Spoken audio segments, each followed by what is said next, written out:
Buscar justicia para las atrocidades cometidas en conflictos nacionales o internacionales es una aspiración que viene desde inicios del siglo XIX. Se propuso con cierta formalidad luego de la guerra entre el Segundo Imperio Francés y el Reino de Prusia a finales del siglo XIX, pero es en Nuremberg, Alemania, en 1945, cuando notablemente se juzga a criminales luego de la Segunda Guerra Mundial. Sentado en el banquillo estaba lo que quedaba, o se capturó del liderazgo nazi. Se le juzgó por crímenes contra la humanidad. Esto era un tribunal, pero legalmente sentó un precedente importante. El fiscal acusador por Estados Unidos, el juez de la Corte Suprema de Justicia, Robert H. Jackson, lo puso así: dar apertura al primer juicio en la historia contra crímenes contra la paz del mundo impone una responsabilidad grave. Los crímenes que buscamos condenar y castigar han sido tan calculados, tan malignos, tan devastadores que la civilización no puede tolerar que sean ignorados porque no sobreviviría si se repitieran. Que 4 grandes naciones victoriosas pero heridas renuncien a la venganza y voluntariamente sometan a sus enemigos cautivos al juicio de la ley es uno de los tributos más significativos que el poder le ha dado a la razón. Décadas han pasado desde ese entonces y hechos atroces se siguen cometiendo en el mundo. Vietnam, Ruanda, Irak, Siria, Palestina son algunos lugares donde estos han ocurrido. Y para hablarnos entonces del por qué necesitamos de una manera de perseguir y castigar delitos contra la humanidad, ya nos acompañan en el estudio Osvaldo Zavala. Él es el representante de la Secretaría de la Corte Penal Internacional, y Romina Morela, de la Acción Mundial de Parlamentarios.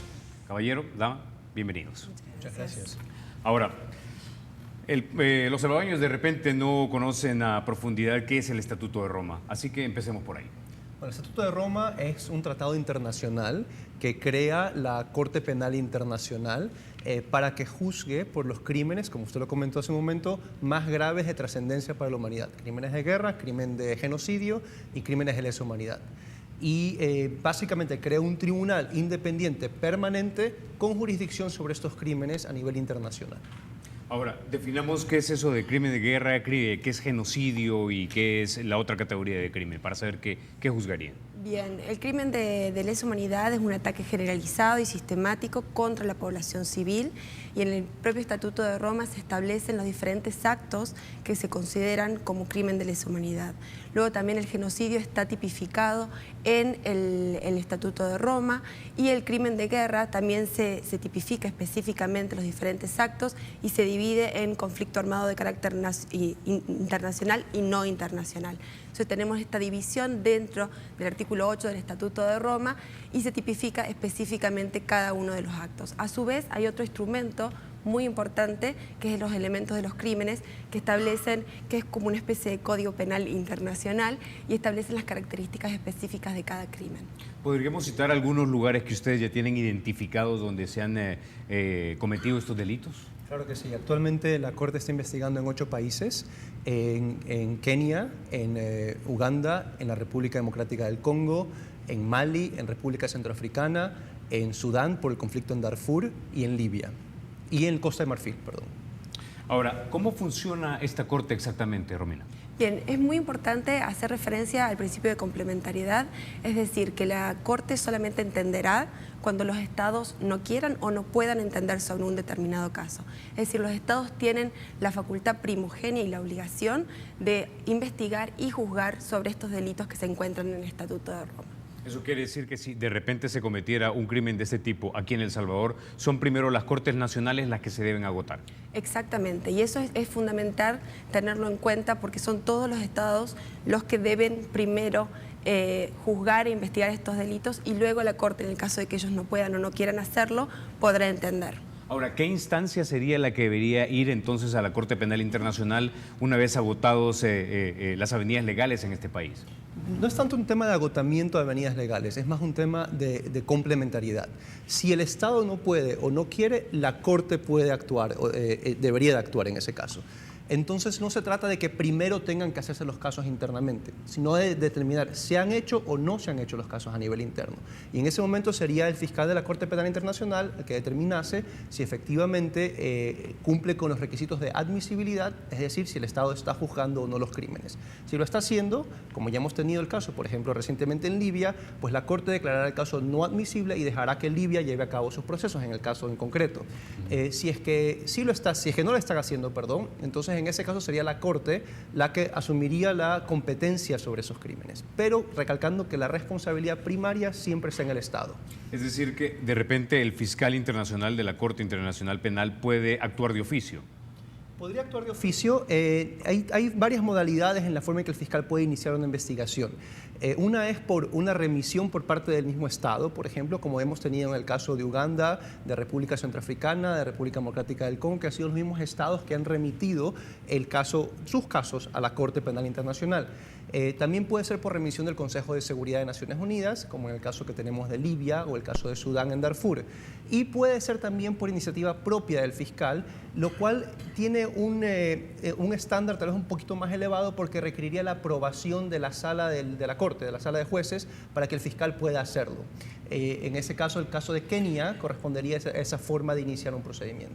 Ahora, ¿quiénes son los jueces? Ya mencionó de la sala. ¿Quiénes son los jueces de esta Corte Internacional? ¿Quién los nombra? Bueno, los nombra la Asamblea de Estados Partes.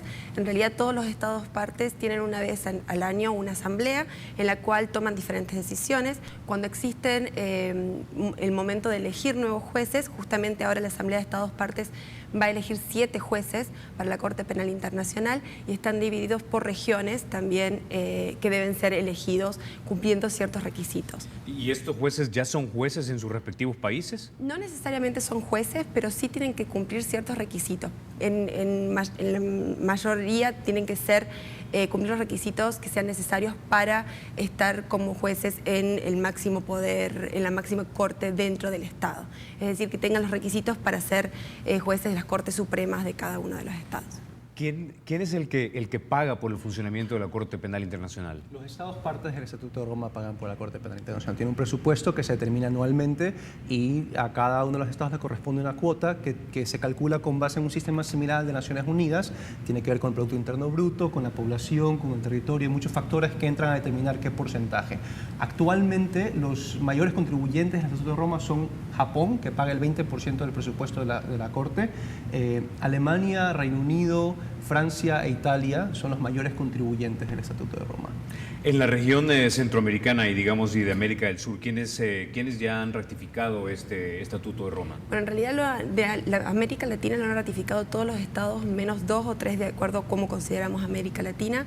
Tenemos todo el cono sur lo ha ratificado y de Centroamérica la mayoría de los estados. Así que esperamos realmente que El Salvador sea el próximo. El Salvador, Honduras, Cuba, Dominicana. Exactamente. República Dominicana sí ha ratificado. Sí, lo ha ratificado. Honduras también. Lo único que falta es Nicaragua y El Salvador en Centroamérica.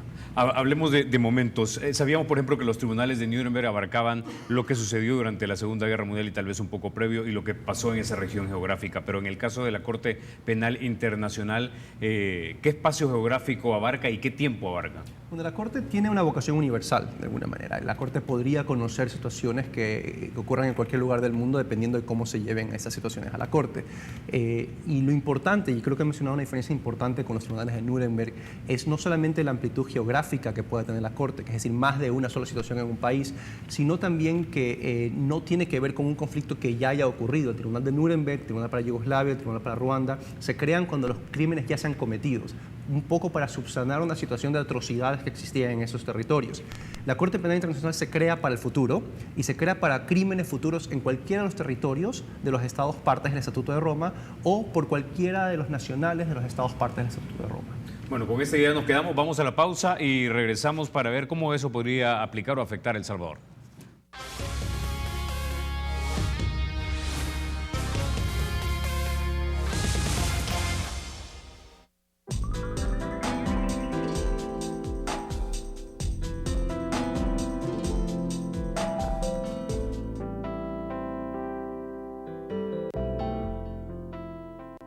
Fatiga mental, falta de concentración, falta de rendimiento, pérdida de memoria. Neuroglután Cerebro Poderoso. Potente estimulante cerebral que activa tu mente. Neuroglután en tabletas, jarabe y sachets. ¡Sí! ¡Funciona! Neuroglután te activa mucho más. Cómpralo ya. Calidad Laboratorios Suizos. Ataques de pánico, depresión, insomnio, ansiedad, estrés. El peor mal del mundo. Energisil Forte, el estimulante vital para todas las funciones del organismo. Energisil Forte, cómpralo ya. Otro producto calidad Laboratorios Suizos. Club Daima te pone a chatear con tus amigos de Facebook en tu celular. Envía chats al 1081 y descarga Facebook Chats totalmente gratis. Únete ya a Club Daima y conéctate con tus amigos de Facebook en cualquier lugar. ¿Qué esperas? Envía chat al 1081 y descarga el contenido más divertido sin límites. ¿Por qué somos la gente más feliz de la tierra? Porque damos testimonio de la presencia y el poder de Dios en nuestras vidas. Testificamos el amor, la compasión y la realidad de Jesucristo, pero no somos iglesia. Somos laicos y unidos en el cuerpo de Cristo. Un punto de encuentro para fortalecer la vida espiritual de las personas. Usted puede ser parte, al igual que nosotros, de la gente más feliz de la tierra. Fraternidad Internacional de Hombres de Negocios del Evangelio Completo.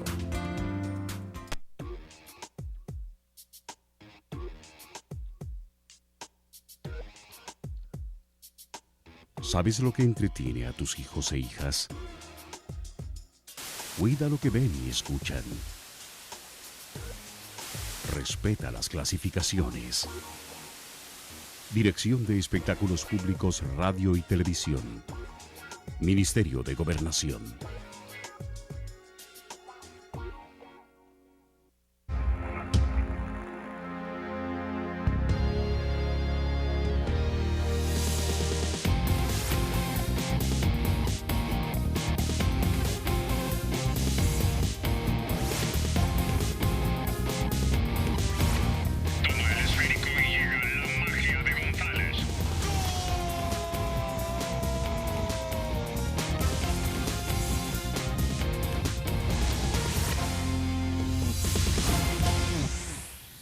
Gracias por continuar con República SB. Osvaldo y Romina, en El Salvador se vivió una guerra civil por más de una década, se cometieron atrocidades de ambos lados.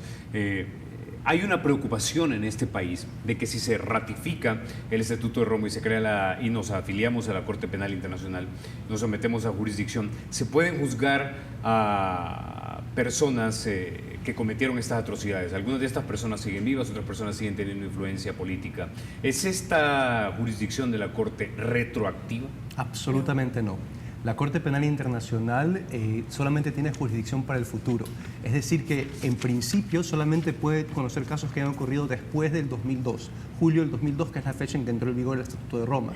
Ahora, incluso para efectos del país, del territorio de un país o las nacionales de ese país, la Corte solo tiene jurisdicción a partir de la fecha en que ese país ratifique el tratado. Es decir, que si bien incluso a partir de julio de 2002, en el caso de El Salvador, si El Salvador ratifica ahora el Estatuto de Roma, pues la Corte solo tendría jurisdicción y podría conocer hechos que ocurran de aquí en adelante, que tengan que ver con los crímenes de jurisdicción de la Corte. Es decir, de 2014 para adelante, si lo ratificáramos. De 2014 para adelante. Una vez ratificado este estatuto, ¿cuánto tiempo toma para entrar en vigencia? Aproximadamente son un 2 mes, meses, un mes. Sí, un mes después del... 60 días. 60 días, perdón. 60 días y estaríamos entonces sometidos a la jurisdicción. Ahora, ¿qué tipo de penas, en caso de que un salvadoreño sea juzgado por la Corte Penal Internacional, qué tipo de penas puede tener si es encontrado culpable en esta Corte? Bien, en realidad las penas están establecidas en el Estatuto de Roma y justamente sabemos que es un tema importante aclarar aquí por el tema de la prisión perpetua que existe en el Estatuto de la Corte Penal Internacional. Específicamente es importante tener en cuenta que no se ejecutarían penas en El Salvador en el caso de que lo ratificaran de más de lo establecido en el reglamento de El Salvador, porque es una cuestión voluntaria del Estado el ejecutar penas en su territorio. Es decir, El Salvador puede firmar un documento voluntario con la Corte si desea ejecutar penas en su territorio y puedes determinar que estas penas nunca vayan en contra de lo establecido por el reglamento nacional, por la legislación nacional. Es decir, si en El Salvador, por ejemplo, la pena máxima es de 35 años, creo por ahí, no se podrían dar más penas más largas de 35 años. Se podrían dar, pero no se podrían ejecutar en El Salvador. Es decir, El Salvador puede hacer un acuerdo con la Corte Penal Internacional en la cual se establezcan cuáles son los lineamientos bajo los cuales El Salvador va a recibir personas para que cumplan su condena en el territorio de El Salvador. Y en ese caso pueden decir que no van a recibir a personas que tengan una condena de mayor de 35 años. Y es muy importante tener en cuenta que ya existen 2 condenas de la Corte Penal Internacional y que son de 12 años y 15 años. Entonces estamos hablando de personas que han cometido delitos más graves para la comunidad internacional y le han dado una pena de 12 años y de 15 años. Ya que hablamos de las penas, si alguien es encontrado culpable, ¿dónde guarda prisión? ¿En el país donde se cometió el hecho o donde se le juzga o se designa un tercer país? Bueno, en realidad depende exactamente de estos acuerdos que se realicen con los estados. Es muy importante hablar de la cooperación necesaria que tienen que brindar los estados a la Corte Penal Internacional. La Corte Penal Internacional no tiene policía y tampoco tiene cárceles de sí mismo, o sea, no es propietario de cárceles, por lo tanto es importante estos acuerdos que se celebren con diferentes estados. En Latinoamérica tenemos un acuerdo, tienen un acuerdo con Colombia en el cual se pueden ejecutar las penas en Colombia, y también tienen en varios otros países de Europa donde también podrían cumplirse las penas. ¿Qué hay de la pena de muerte, por ejemplo? El Salvador no tiene pena de muerte, México, si mal no recuerdo, no la acepta, Estados Unidos sí, bueno, aunque ellos no lo han ratificado. No, el Estatuto de Roma no prevé la pena de muerte. Todas las penas que prevé son privativas de libertad y multas y ese tipo de sanciones, pero no pena de muerte. La pena más grave que existe es la cadena perpetua, pero como le explicó Romina, es una pena bastante excepcional dentro del Estatuto de Roma y que no impacta en absoluto, no tiene ninguna influencia en las penas internas de cada estado. Es decir, el hecho de que El Salvador mañana ratifique el Estatuto de Roma no significa que El Salvador adopte un sistema por el cual vaya a poder imponer cadena perpetua internamente. Es una cuestión de la Corte Penal, no de la jurisdicción interna de El Salvador. Ahora, si la Corte no tiene policía, ¿quién es el que actúa como el brazo investigador o coercitivo para ir ahí a aprender a los presuntos criminales? El Estatuto de Roma crea un sistema que tiene 2 pilares. Por un lado, la Corte Penal Internacional, que es el órgano judicial independiente y permanente, y por otro lado, los estados, partes de ese estatuto. Los estados tienen una obligación de cooperar con la Corte Penal Internacional, de acuerdo con el Estatuto de Roma, y la Corte necesita de la cooperación de los estados para efectos de poder llevar a cabo sus investigaciones. Es decir, que una vez suscrito el tratado, los estados se comprometen y se obligan a, por ejemplo, arrestar y detener y enviar a los sospechosos de la Corte, a congelar los bienes de los acusados, a proteger a testigos que estén en el territorio de esos estados, a proveer pruebas documentales, evidencias, a dejar que se hagan diferentes tipos de diligencias dentro del territorio del estado. En concreto, lo que se quiere es que sea un sistema que abarque, que no sea exclusivo de la Corte, sino que abarque a la comunidad internacional y que se cree un sistema multinacional de protección en contra de la impunidad, de protección a la justicia. Ahora, ¿hay sanciones por no cumplir con los acuerdos de la Corte Penal Internacional? Digo porque de repente puede ser que hayan acusados que tienen un gran peso político en una determinada región y no son arrestados por la policía local. Sí, en realidad hemos tenido 2 casos de no cooperación con la Corte Penal Internacional, en el arresto del presidente al-Bashir, el presidente de Sudán, en Chad y en Malawi. Y en realidad la Corte determina si existe no cooperación desde los estados, pero es la Asamblea de Estados Partes la encargada en estas reuniones que hablamos, que la próxima va a ser en diciembre, de tomar las medidas en el caso que fuera necesario. Hasta ahora no se han tomado ninguna medida para aquellos estados que no han cooperado. Simplemente se ha dicho que los estados no han cooperado y que en el futuro deben cooperar.